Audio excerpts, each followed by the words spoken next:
The Whale is director Darren Aronofsky's 9th feature film starring Brendan Fraser, who stars as Charlie, an obese man who's dying. We hear that in the movie. Brendan Fraser won a Best Actor award for this in 2023, and I have always been a major fan of Aronofsky ever since Pi came out. I've watched every single one of his movies and really liked them, even defended a few of them, including Mother, a movie most people hate.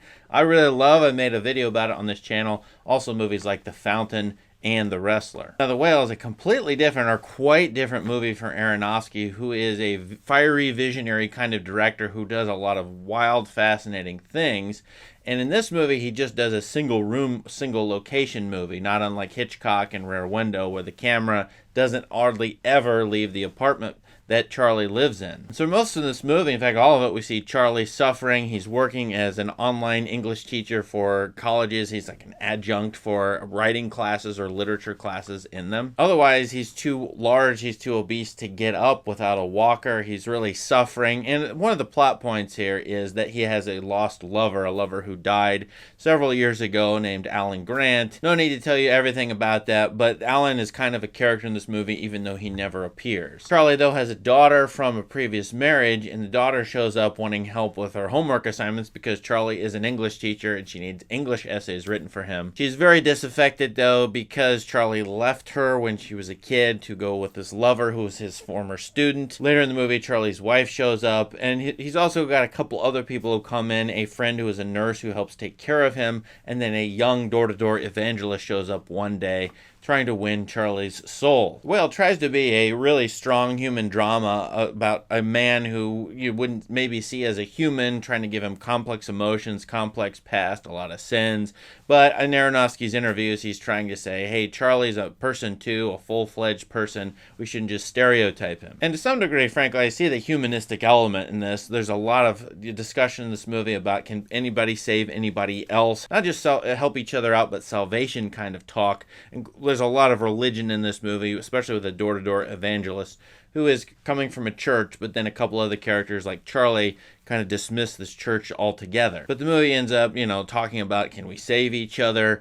Can we care about each other? Will people care even when they say they don't care? And the answer is yes, definitely. We all care about each other. Charlie's this torn, conflicted person. He's very positive. He tries to encourage his daughter, even saying she's perfect, where the mother and the daughter don't even believe in the daughter very much. So I get all that. I get all the humanistic elements, but this movie is absolutely awful. Here's why. Now, bear with me here, because I know there's a number of people who really love this movie. It's getting pretty high ratings on Letterboxd and IMDb. But I feel like the movie, while it's not trying to stereotype, absolutely does. It's really hard to get away from that fact that over and over throughout the course of the movie, we're to see Charlie as fat, Charlie is obese, his identity is that, well, he's a father, but he's also just obese, and he's stuffing himself with fried chicken, pizza, meatball subs. He's ordering out every night and getting them delivered to his apartment. Charlie asks several times, am I disgusting? And the movie's answer over and over again, visually, stylistically, is yes. We see him being gross.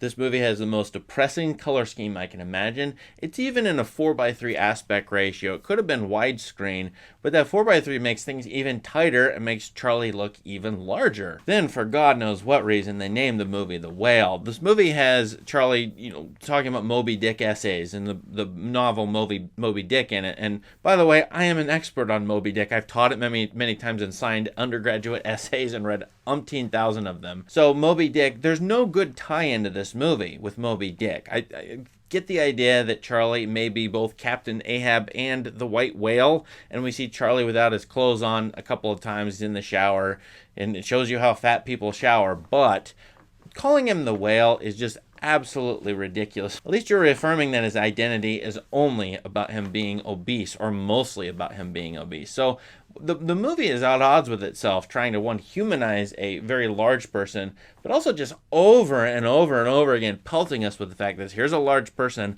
and isn't this gross? Aren't they disgusting? Well, this is an Aronofsky theme. There's a Bible passage that comes up that talks about the flesh versus the spirit, and I guess there's a rationality for Charlie to eat a lot, some grief reasons, for example. But still, I've known a lot of obese people in my life, And to me, this movie makes the stereotype even worse of obese people overall. It would for most people who would watch this movie, in my opinion. That's my other problem with this movie. While it tries to get fully drawn out, rich characters, it ends up being very thin on them, stereotyping them. That's my problem with the movie Green Book, which won an Oscar several years ago. I come out of the movie thinking these aren't characters, these are just character types. You never sort of get an individuality with any of them, except for like, this one character has these 3 traits, and then they have this one extra trait that shows up later in the movie. So, hey, they're not one-dimensional, or there's some rich past to them. By the end, Charlie is the obese person. His daughter is the high school flunky, or the disaffected youth.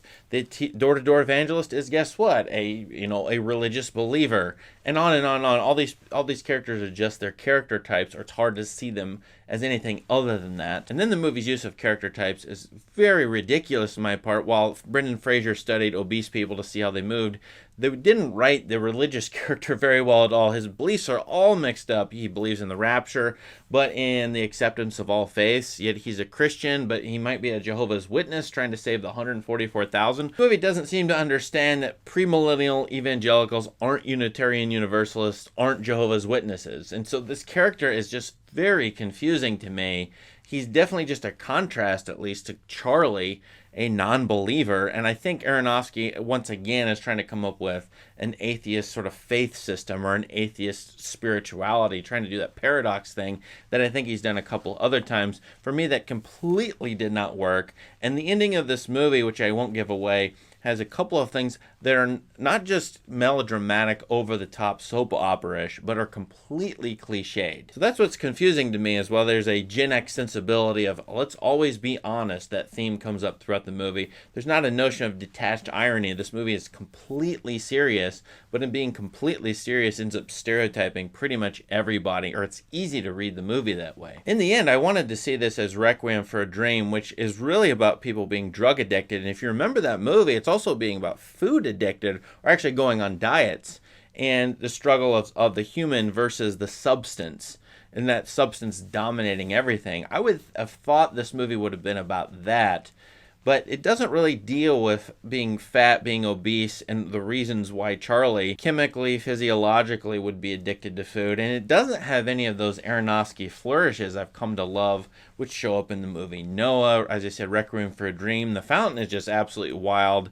Pi is very interesting. The Wrestler has very interesting stylistic choices, but this one is just a humdrum sort of single room thing, which has a very strange and, to me, a not great ending. So for all those reasons, I give this a half star to a star, because its morals are out of whack in my opinion, and it's just not great artwork. But what did you think of this movie? Maybe I'm wrong. You can tell us why, or tell us why we shouldn't watch it. Let us know what you think about The Whale. Please subscribe to this channel for more great content. Thank you, and have a great day.